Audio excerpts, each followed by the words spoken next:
Welcome back to another episode of Just a Tip, and today I'm going to show you about a transfer punch. So what we have here, transfer punch set, and what's cool about these, it's basically a punch, right, that you use to transfer the hole size that you want to drill.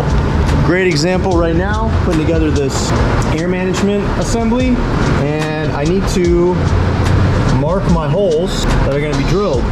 My favorite thing about these, they are per drill bit size, so it'll fit perfectly in your hole that you need.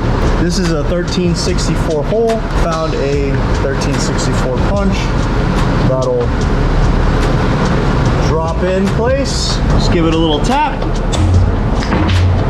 and voila, you got yourself a nice little indent, perfectly centered in the hole, right where you need to be. So again, just a tip, brought to you by Hutch Welding, transfer punch set. There you go.